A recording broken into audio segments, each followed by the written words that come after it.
پنکھے، جو بھی چیز میں نے دیکھی اتنی نفیس، اتنی صاف، یعنی اس میں کوئی شکو کا تاثر تو نہیں تھا، لیکن ارینجمنٹ، صفائی اور اس کے ساتھ اس کی جو اس کے اندر سلیقہ تھا وہ مبہوت، میں تو اسی سے مبہوت ہو گیا اچھا کہ یہ اتنی آرگنائزیشن کسی پرسنالٹی کے اندر کیا ہو سکتی ہے۔ آج جب میں استاذ کو دیکھتا ہوں تو جو ان کے ہاں فرینکنس نظر آتی ہے، جو التفات، جو محبت نظر آتی ہے، تو وہ اس وقت میرا احساس یہ تھا کہ ایک جیسے بہت فاصلے،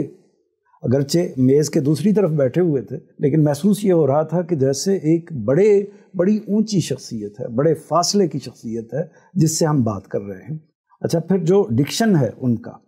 وہ ڈکشن بھی ایسا تھا زبان و بیان کے لحاظ سے، ایسا تھا کہ وہ، اگرچہ میں بعد میں اگر ذکر کروں گا تو کچھ نہ کچھ اس کا تاثر مجھے ضرور تھا، لیکن وہ ایسا ڈکشن تھا کہ میں نے اپنی زندگی میں اس طرح کا ڈکشن، یعنی لفظ کو کیسے ادا کرنا ہے، بات کو بیان کرنا ہے تو کس طریقے سے کرنا ہے، یہ میرے لیے ایک بڑی زبردست چیز۔ تو یہ ایک طرح سے پہلی ملاقات تھی، اور اس کا آپ اگر اثر کہیے تو یہ تھا کہ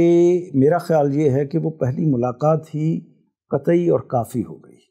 یعنی اس نے، اگرچہ میں نے بہت ڈائلاگ نہیں کیا، لیکن وہ پہلی ملاقات نے شخصیت کا، کہ ایک نفیس شخصیت، ایک علم کے لحاظ سے، بیان کے لحاظ سے، قادر الکلامی کے لحاظ سے اور ڈیلنگ کے لحاظ سے، اس سطح کی شخصیت ہمیں کیسے اکرام دے رہی ہے۔ تو یہ چیز بھی پھر وہ ہمیں باہر تک چھوڑنے کے لیے بھی آئے۔ تو یہ بظاہر، حالانکہ وہ ان کے شاگرد تھے، میں تو شاگرد کا بھی شاگرد تھا ایک طرح سے، تو یہ ساری چیزیں مجھے دیکھ کے ان کی شخصیت کے حوالے سے یہ اندازہ ہوا کہ جو بات وہ کر رہے ہیں گویا وہ میرے دل کی بات ہے، حالانکہ ان باتوں سے میں اتنا متعلق نہیں تھا، لیکن میرے دل سے اٹھی ہوئی وہ ساری چیزیں لگ رہی تھی۔ بڑے خوبصورت منظور بھائی آپ نے یہ بات کی، اور یہ جو آپ کی بات ہے، میں یہ کہتا ہوں کہ شاید جس زمانے کی آپ بات کر رہے ہیں اس کو آج گزرے ہوئے 40 سال ہو گئے، لیکن آج بھی غامدی صاحب کو ہم بالکل ایسا ہی پاتے ہیں کہ ایک بچہ بھی کمرے میں داخل ہو تو کھڑے ہو کے اس سے ملتے ہیں، اور عزت اور وقار۔ تو گویا شخصی مناسبت پہلے پیدا ہوئی، ایک شخصیت کا اثر تھا، ان کا انداز بیان، ان کا طرز حیات، وہ سب چیزوں سے فکری مناسبت کب شروع ہوئی؟ جیسے ہی میں وہاں گیا تو پھر ظفر صاحب نے، جو ہمیں میرے استاد تھے، انہوں نے مجھے بتایا کہ استاذ جو ہیں وہ ہفتہ وار یہاں پر درس دیتے ہیں۔ اچھا، تو درس وہ اپنے گھر پر ہی دیتے تھے، یعنی ایک بہت چھوٹا سا ڈرائنگ روم تھا جس میں غالباً کوئی بڑی مشکل کے ساتھ 20-25 افراد آ جاتے تھے، اس سے زیادہ افراد نہیں آتے تھے۔ تو استاذ کی ایک کرسی ہوتی تھی، اسی طرح ایک ٹیبل تھا درمیان میں، اور باقی لوگ زمین پر بیٹھتے تھے، وہاں استاذ درس دیتے تھے قرآن مجید کا، جو یہی پیٹرن ہے کہ پہلے قرآن مجید، پھر حدیث، اور پھر سوالوں کے جواب۔ تو اس میں قرآن مجید کو سمجھنے کا، سننے کا، اور کیسے قرآن مجید کی تفسیر کی جاتی ہے، اس کا پہلی مرتبہ مجھے تعارف ہوا۔ اس سے پہلے جیسے کہ میں نے عرض کیا کہ ڈاکٹر اسرار صاحب کے پروگراموں میں ان کے انداز تفسیر کو میں سنتا تھا، تفہیم القرآن تقریباً میں بہت حصہ اس کا پڑھ چکا تھا۔ اسی طرح ڈاکٹر طاہر القادری صاحب کے پروگراموں میں، ان کی دروس میں، ان کی نشستوں میں شریک ہوتا تھا، تو ایک آئیڈیا تھا کہ صاحب علم، اور اسی طرح جو اس وقت ٹی وی پر پروگرام آتا تھا فہم القرآن کے نام سے، تو اس میں بھی بعض علماء، اچھے جید علماء آتے تھے، تو ان کی چیزوں کو بھی میں سنتا تھا۔ تو اس سے یہ ایک بیک گراؤنڈ تو موجود تھا، اور یہ اندازہ تھا کہ جو گفتگو ہوتی ہے، کوئی بڑا عالم، کوئی بڑا اسکالر کس طریقے سے بات کرتا ہے، یہ پیٹرن بالکل مختلف تھا۔ یعنی جو جس میں اصل میں متاثر کرنا، مرعوب کرنا، دوسرے پر زور ڈالنا اصل میں مقصود ہی نہیں نظر آتا، بلکہ ساری کی ساری بات استدلال پر ہو رہی ہوتی تھی۔ یعنی اگر آپ نے قرآن مجید کی کوئی بات پیش کرنی ہے،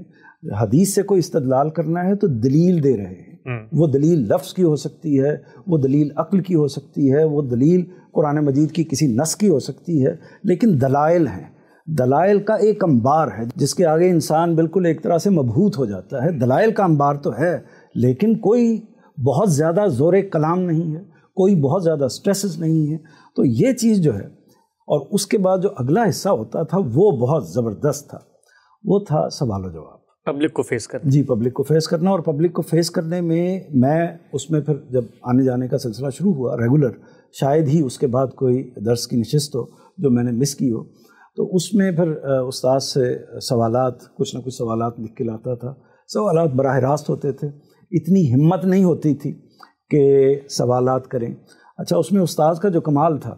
وہ کمال یہ تھا کہ کئی دفعہ ایسا ہوا کہ میں نے سوال کرنا چاہا، لیکن ہمت نہیں پڑی اس طریقے سے سوال کرنے کی، درمیان میں لفظ ٹوٹ گئے، بات پوری طرح ادا نہیں ہوئی۔ اس میں ایسا نہیں ہوا کہ انہوں نے سوال کو نظر انداز کیا ہو یا یہ کہا ہو کوئی اور سوال کرے، بلکہ اس کے بجائے انہوں نے میرے سوال کو خود سپورٹ کیا،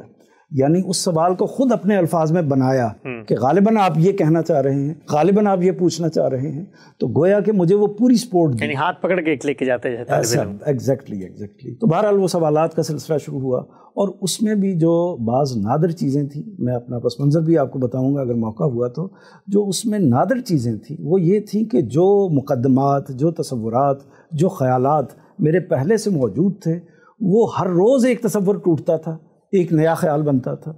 روز ایک نئی ایک طرح سے راہ کھلتی تھی، ایک نیا دریچہ جو ہے وہ واہ ہوتا تھا۔ لیکن محسوس یہ ہوتا تھا کہ ایسا نہیں کوئی نئی بات آئی ہے، بلکہ محسوس یہ ہوتا تھا کہ یہ تو میری ہی بات ہے،